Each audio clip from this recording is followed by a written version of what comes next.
Hi everyone, I'm Emmanuella from Ghana, but currently living in South Korea. Aquaba to climate action figures, and I hope you have a great time.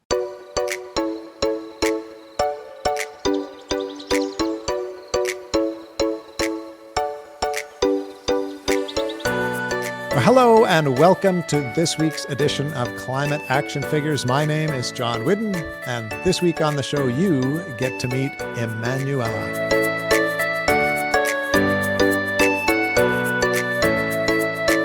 Now, one bit of housekeeping before we dig in with today's guest. We still have some life in Season 2, but when we get to our last episode of Season 2, we will be reflecting on all of the guests we've spoken to this season, the future of Climate Action Figures, and more. And we would like you to supply some of the questions. So pause this episode right now. No, I'm serious. Pause it right now and send in at least one question you would like me to answer.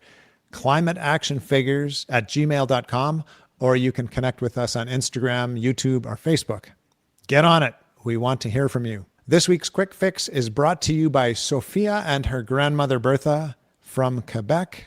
And they made a big list of quick fixes for us, and we are on to the last one that they sent in. They said, before you throw it out, make sure that it can't be mended, recycled, or regifted. Ask yourself those questions before you throw it out. And they also said, make sure you recycle and compost rather than throwing things in the garbage so they don't end up in the landfill. Thank you so much to Sophia and Bertha for all of your quick fixes that you sent in. And welcome, Emmanuella. Thank you, John. What do you think about that quick fix today, Emmanuella? I think it's pretty much amazing. I mean, I do it personally, and I also work with organizations that I help them to come up with innovative solutions to recycling of plastic waste. What I do is that I use plastic bottles, so like the water bottle waste, to make Christmas trees. And so it's pretty amazing to know that Sophia and her grandmom, recycling waste and not contributing to the waste issues globally. So that's great. Now, Emmanuella, you are in Seoul, South Korea, but you said you have not been there your whole life. You're originally from Ghana, is that right? Yes. I've been here for only 9 months. Okay, cool. So what took you to South Korea from Ghana? That's quite a switch. Yeah, that is, it's my job that took me here. So I'm currently working for the largest climate fund, that is the Green Climate Fund. I'm an intern here. So I switched from my legal career to come work in the climate space as my way of contributing to climate action. Just before we get into the financial side of things, what do you see around you in South Korea in terms of the way they perceive and deal with their environment? Do you see a lot of recycling? Like, what's different from Ghana to South Korea in those terms? It's been very inspiring since I got here because there's so many things that they are doing right in terms of the environment, waste management that I think that Ghana could learn from them. For instance, they have a very serious waste segregation rules. And so your food waste goes into a separate bag, and then your plastic waste goes into a separate one. Your paper waste goes into a separate plastic waste. And if you mess them up, you get fined. So these are some of the waste segregation rules that, exist here in Korea. That is amazing. Also, in terms of like keeping waste in the bin and not putting them on the streets, that is also something very inspiring that I see around here that we should learn more in Ghana. It's not like they've banned plastic waste, but you're using a lot more of paper waste than the actual plastic waste, and the plastic waste gets recycled. That composting is very interesting. How on earth do they check to see whether people are putting things in the right place? Yeah, so the interesting thing about Korea is that there's CCTV cameras everywhere. Oh. They can track you right from your doorstep to when you go to the trash bin to dispose of. So they can know who put what where. But also sometimes like you buy food or you get a receipt, it has your name on it, it has your building number on it or your room number on it. So if you don't, properly segregate your waste, you're gonna put one of your receipts and let's say it's a paper waste and it's supposed to be in a paper waste, but you put it in the food waste or something like that, you're gonna find out. So they trace it back to you and then you get a bill. in your Wow. mailbox. But I'm very curious to know how you feel about having cameras looking at you all the time. A lot of people would be uncomfortable with that. What are your thoughts? I think it's dependent on where you're coming from, right? Because there's so many things that I wouldn't do in Ghana. There's so many barriers that I face in Ghana because of security issues, right? But even here, I can close from work 9 p.m. or go somewhere 10 p.m., 12 a.m. and confidently walk around because I know nothing is gonna happen to me. And even if something did, I would get help right away because someone is sitting behind the screen, watching whatever is going on. It can be a bit of, personal data issues, but also on the good side, it makes me feel safe that someone is going to run to my aid because they're watching and they Right. can track your history, where you moved to where, and be able to sort you out. And so legal issues here, like once you do something wrong, there is no lying because the camera is gonna get you. Yeah. Okay, let's get on to the financial side since that's your area of expertise. You attended COP29, correct? Yes, I was a negotiator for Ghana. Wow, that's cool. And it was touted as the financial COP, and we've heard about this 1.5 trillion that was being asked for and 300 billion Yep. that was actually agreed upon. Yep. So it was basically developing country parties. We were looking for something around 1 trillion and over as part of the climate finance that should come from developed country parties, but they managed to use geopolitics in a way to, change the test. So we have two different quantum. We have 1.3 trillion, which is supposed to be mobilized from all over the world, including developing country parties contributing to it. And there is a 300 billion quantum, which is also supposed to be from a variety of sources, but with developed country parties taking the lead. So it's a bit, what do you mean by taking the lead? Are they supposed to provide all of the 300 billion, or they're supposed to take the lead? And now the kind of threshold or the characteristics of that 300 billion they brought to from public, private sources, from variety of sources, those are very vague terms that do not actually place the obligation on the developed country parties to produce it. So that was where the challenge was. Reflecting back on COP29, do you feel that there was much accomplished or not really? There were the good sides and the bad sides. Let's say the bad sides were more than the good sides, at least in my opinion. But for instance, we had Article 6 of the Paris Agreement, that is carbon markets, finally operationalized after 5 years or more of negotiations. And we had other climate negotiations achieving what they wanted. But the major issue was the climate finance part and the geopolitics that played a role. And many of us wanted no deal rather than a bad deal. But it seems like things turned around with the plastic treaty because the INC 5, that is the plastic treaty negotiations they had, there was no, agreement on no negotiation test. But then for the climate finance, we ended up with a very bad test and it still got adopted. So we just would have preferred no deal rather than a bad deal, but it didn't go as we planned. You say geopolitics played a role for sure. We've talked with a number of youth who were there who certainly expressed disappointment in the results. Let's just talk for a minute about the future. If you could design the future however you wanted it, what would that include in terms of climate finance? I think a future in climate finance for me would be climate finance where there is a balance between adaptation finance and mitigation finance, as well as loss and damage finance, because currently we see mitigation finance, being way higher than adaptation finance. The gap is so glaring. And for me, a future in climate finance should be a future where developed country parties recognize that they have historically polluted. They've developed their economies based on fossil fuel. And so when we call on them for climate finance, it's not about the fact that we want to disturb them. We want them to sort of be accountable for the kind of pollution they have benefited from.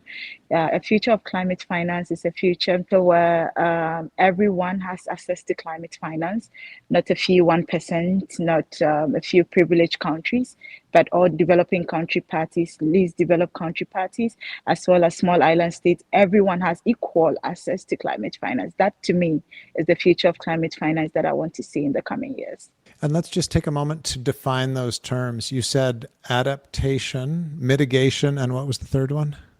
Loss and damage. Loss and damage. Can you just define those for us so we're really clear on the differences between those three?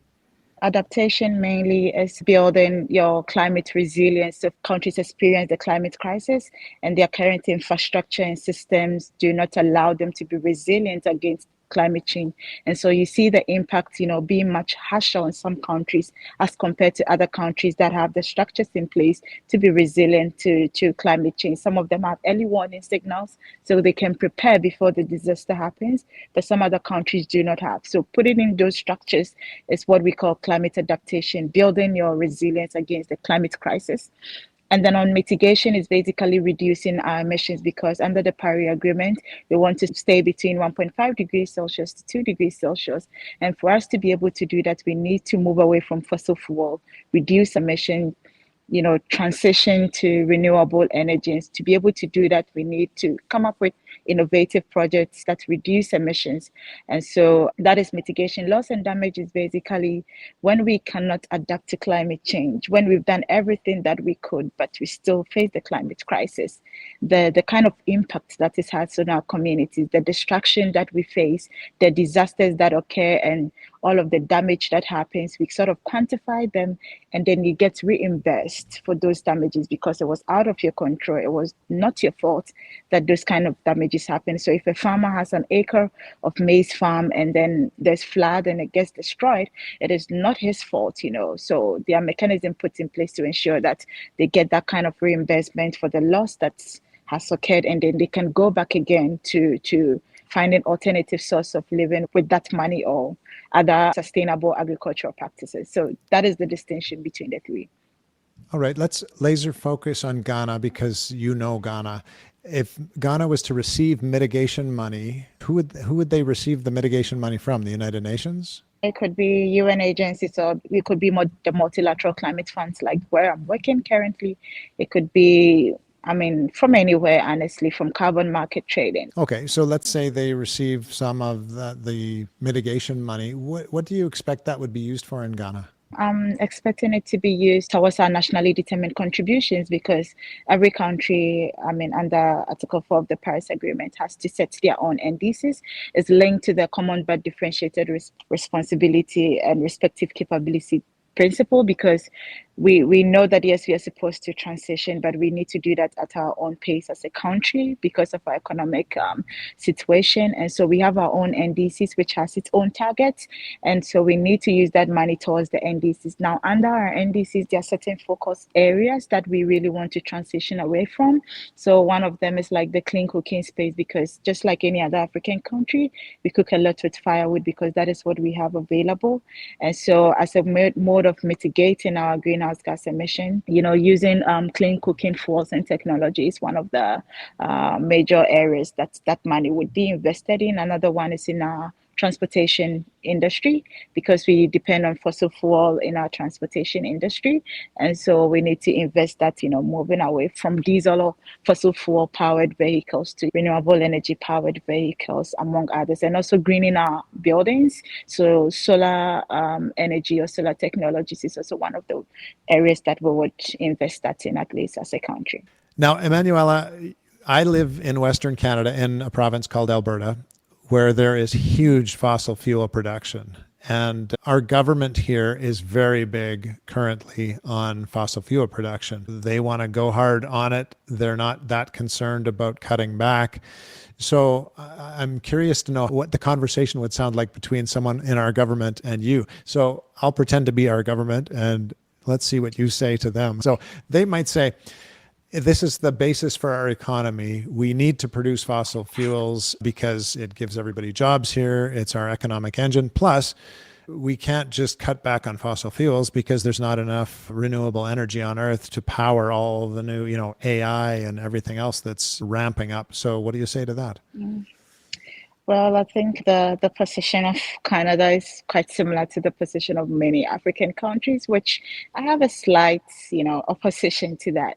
Because at least for developing country parties, it will make a bit of sense. But to a country like Canada, which the whole world is looking up to, there are a few countries that most countries look up to in terms of transitioning from fossil fuel to renewable energy so that they also follow suit, right? So if a country like Canada is having a strong position of not transitioning, then it's going to have, let's say, about 30 to 40 other countries saying, okay, If Canada is not doing it, then we are also not going to do it. But I think also that Canada has that kind of capability or capacity to actually take lead in the renewable energy space, because you have all of the technologies, you have the finance, and you would be able to set up your own renewable energy that can also be some sort of a business, or like a contributor to your GDP, because you'll be supplying it to other countries. And so if you invest in green hydrogen, if you invest in nuclear energy or any other type of renewable energy, I think that Canada has that capacity to do that in terms of infrastructure,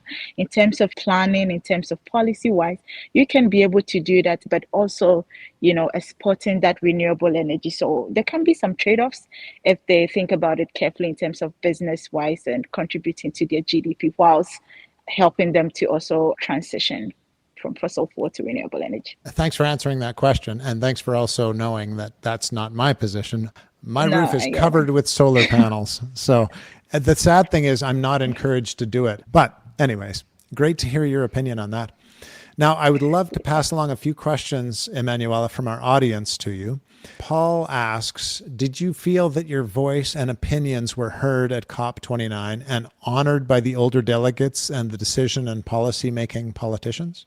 I would answer this question in two parts, because I had like sort of dual roles at COP. I was a UN Migration Youth Delegate, and then I was also, on the other hand, a climate negotiator for my country. So picking the flag, speaking on behalf of my country, you get to be part of the decision making process. You get to have the opportunity to voice your concerns because you're speaking for the country, and you have the same opportunity as any other country. But on the flip side, speaking from the perspective of a young person, I think that most young voices were ignored. It's understandable that they don't have a say, sort of like a voting right or something like that in terms of the decision making process. But the older generation must not just, give them the platform to speak, but they must also take into consideration what is being said and factor it into the decision making process. And so we saw a lot of demonstrations going on at the COP venue, even during the last day when the climate finance was being decided upon.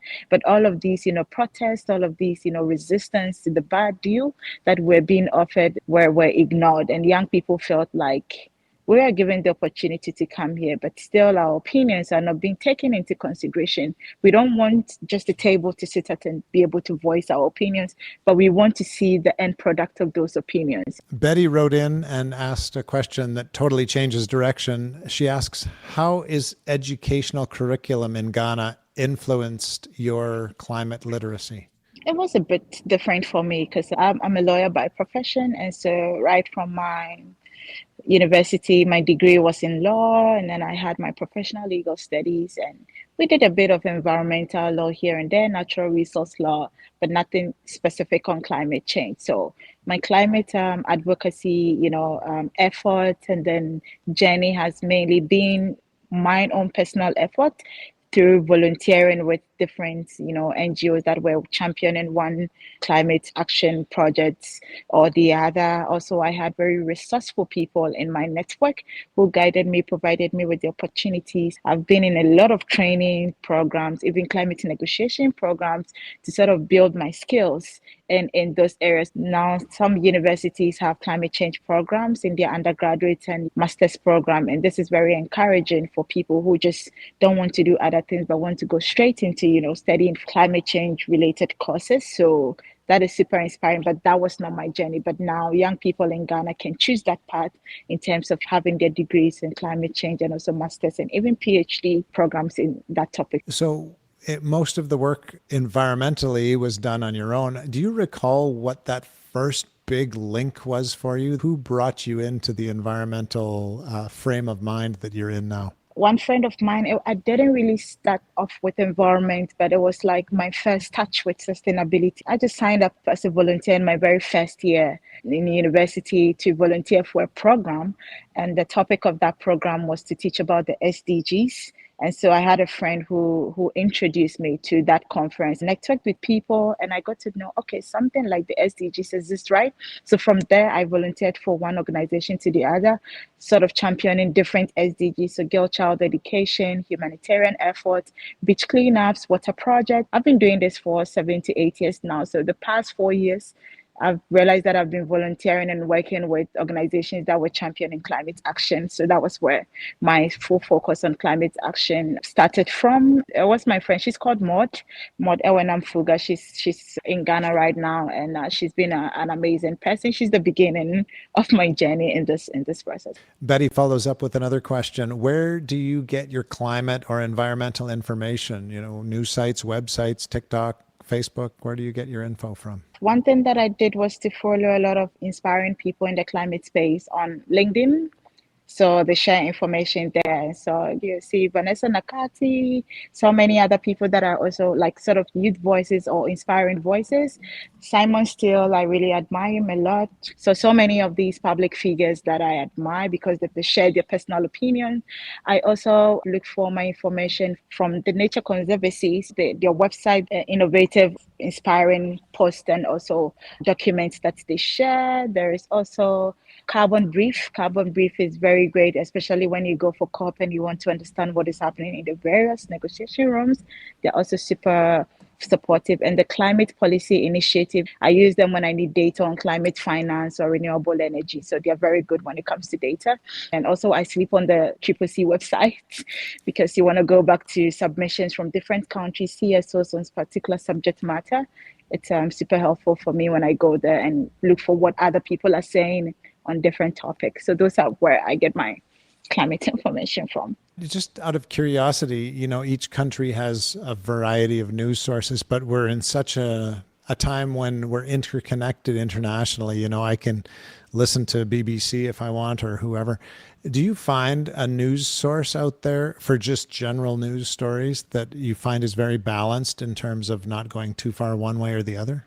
Well, I think most of the news agencies, at least international ones, are not focused on climate change, but they report on climate issues. So I mentioned Al Jazeera, for instance, BBC, CNN, but sometimes the story, once again, geopolitics taking place, in all of these conversations. So depending on the country involved or where, the people involved in the story, it can be a bit different across all of these, international news agencies. So I kind of mentally created a block in my mind that, okay, if I'm looking for something Middle East area, the side, I'm going to go to Al Jazeera because I can trust that the information is credible. If something on the Western side, then I'm going to go to BBC or CNN. So it's just my own mental segregation, just to be sure that I get the right information without geopolitics sort of distorting the information coming out.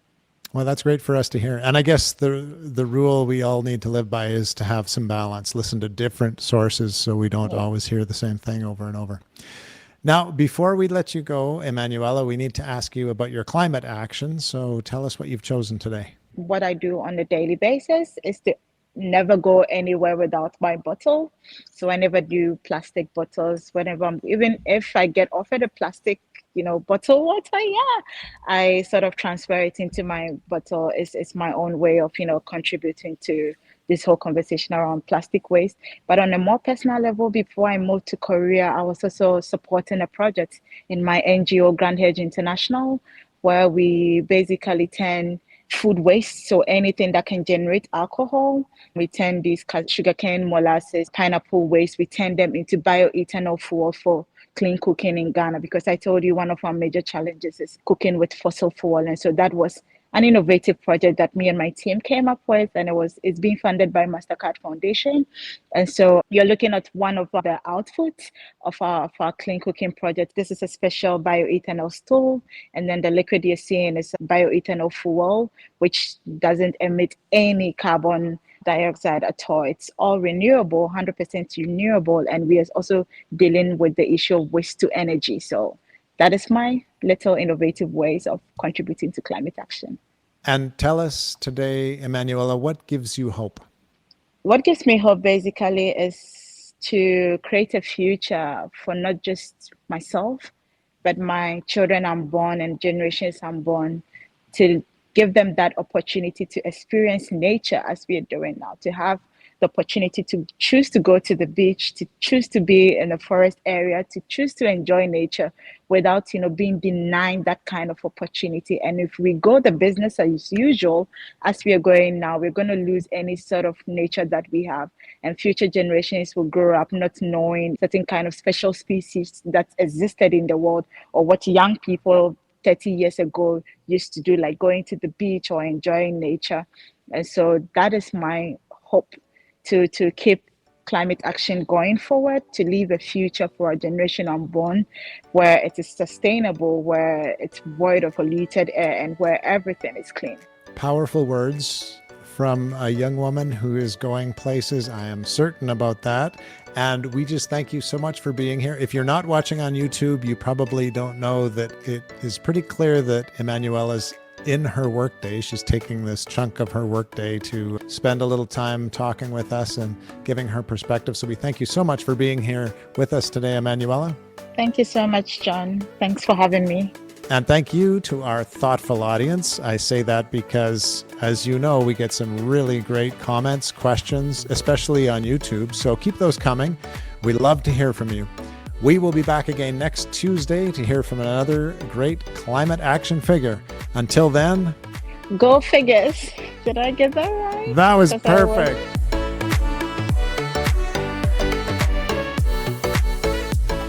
This has been Climate Action Figures. Our show is produced and hosted by John Whidden. Our creative consultant is Kayla McIntosh. Our theme song is Hawaii Vacation by Tavari. You can find us on Instagram, Facebook, and YouTube at Climate Action Figures. That's all one word. And if you have any other questions or comments that arose from this or any episode, feel free to reach out to us at climateactionfigures@gmail.com. And thank you for listening. We'll be back next week with another Climate Action Figure.